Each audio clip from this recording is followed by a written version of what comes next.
কুরবানির গোশত 3 ভাগ নয়, কয় ভাগ করবেন সঠিক সমাধান জানুন।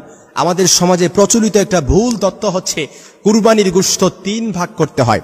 1 ভাগ নিজেরা খাবেন, 1 ভাগ আত্মীয় স্বজনদেরকে দিবেন, 1 ভাগ গরিবদেরকে দিবেন। এটা হচ্ছে আমাদের সমাজে ভুল তথ্য। কোরআন এবং হাদিসের কোথাও এই কথা নাই যে কোরআন অর্থাৎ কুরবানির গোশত 3 ভাগ করতে হবে। কিন্তু কয় ভাগ করবেন সঠিক, অবশ্যই কুরবানির গোশত দান করতে হবে, কিন্তু কয় ভাগ করবেন এক্ষেত্রে সঠিক সমাধান আল্লাহ তাআলাই দিয়ে দিয়েছেন সূরাতুল হজের 28 এবং 36 নম্বর আয়াতে। আপনার কনসেপশন আইডিয়া ক্লিয়ার করার জন্য আপনি দেখে নিতে পারেন। আল্লাহ তাআলা বলেছেন অর্থাৎ কুরবানির গোশত আপনার সর্বপ্রথম হচ্ছে যারা কুরবানি দিবেন গোশত খাবেন, কারণ আল্লাহ তাআলার কাছে তো গোশতটা আর পৌঁছায় না। গোশতটা তো অবশ্যই খাবেন আপনি, এটা আল্লাহ তাআলা নিষেধ করে নাই। লা ইয়ানালাল্লাহু লুহুমুহা ওয়ালা দিমাউহা ওয়ালাকি ইয়ানালুহুত তাকওয়া মিনকুম। আল্লাহ তাআলার কাছে তাকওয়া পৌঁছায়, রক্ত গোশত এগুলো পৌঁছায় না। গোশত খান, তবে সর্বপ্রথম কুলু, নিজেরা খান।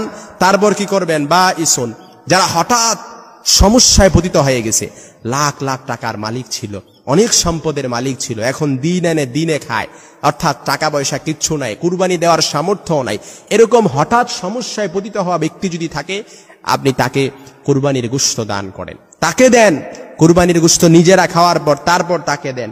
তারপর 3 নাম্বার, ইসলাম আমাকে যে প্রেসক্রিপশন দিয়েছে, কোরআনে আল্লাহ তাআলা বলেছেন তারপর কাকে দিবেন? ফকির, যারা গরিব তাদেরকে দান করেন। তাদেরকে, গরিব মানুষ থাকলে, নিকটস্থ গরিব মানুষ তাদেরকে দান করেন। প্রতিবেশী, আপনার হক আছে অবশ্যই, এই প্রতিবেশীকে গরিব থাকলে তাদেরকে দান করেন।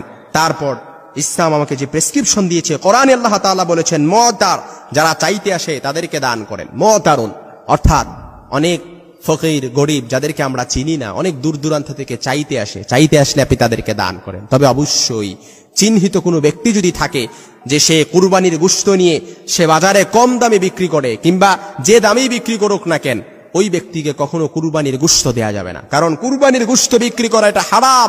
যে ব্যক্তি কুরবানির গোশত নিয়ে তারপর বাজারে বিক্রি করে দেয়, তাকে অবশ্যই কুরবানির গোশত দেয়া যাবে না, ইসলাম এটা নিষেধ করে দিয়েছে।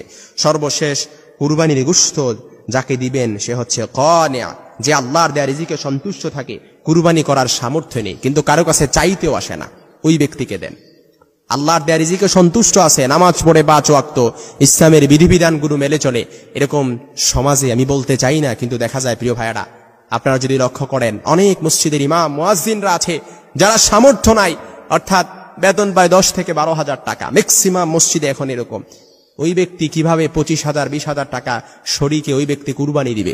সেটা তো দুঃসাধ্য ব্যাপার, কল্পনাও করা যায় না। এজন্য মনে রাখবেন, যারা কুরবানির গোশত অর্থাৎ খাওয়ার পরে যারা এরকম ব্যক্তি আছে যারা কুরবানি দেয় নাই কিন্তু কারো কাছে চাইতেও আসে না, লজ্জায় চাইতে আসে না, ওই ব্যক্তিকে দান করেন। এটা আল্লাহর নির্দেশ। সূরাতুল হজের 28 এবং 36 নম্বর আয়াতে আল্লাহ তাআলা বিষয়টা ক্লিয়ার করেছেন। এজন্য কুরবানির গোশত 3 ভাগ নয়, 3 ভাগ নয়। আপনি সর্বপ্রথম নিজে খাবেন কুলু, তারপর বা ইসুন, হঠাৎ সমস্যায় পতিত হওয়া ব্যক্তিকে খাওয়ান, দান করেন। তারপর মুতারুন, যারা চাইতে আসে তাকে দান করেন। ফকির, যারা গরিব তাদেরকে দান করেন। কানিয়া, যারা আল্লাহর দেয়া রিজিকে সন্তুষ্ট থাকে কিন্তু কুরবানি করার সামর্থ্য নেই, কারো কাছে চাইতেও আসে না, ওই ব্যক্তিকে দান করেন। লা ইয়ানালাল্লাহু লুহুমুহা ওয়ালা দিমাউহা ওয়ালাকি ইয়ানালুহুত তাকওয়া মিনকুম। এর দ্বারা আল্লাহ তাআলা আপনার অন্তরের তাকওয়াটা ক্লিয়ার আছে কিনা, না গুজামিল আছে, নিরেট ক্লিন কিনা, সফট কিনা, এটা পরীক্ষা করবেন আল্লাহ তাআলা। আল্লাহ তাআলা আমাদের সকলের কুরবানিগুলো কবুল করুক।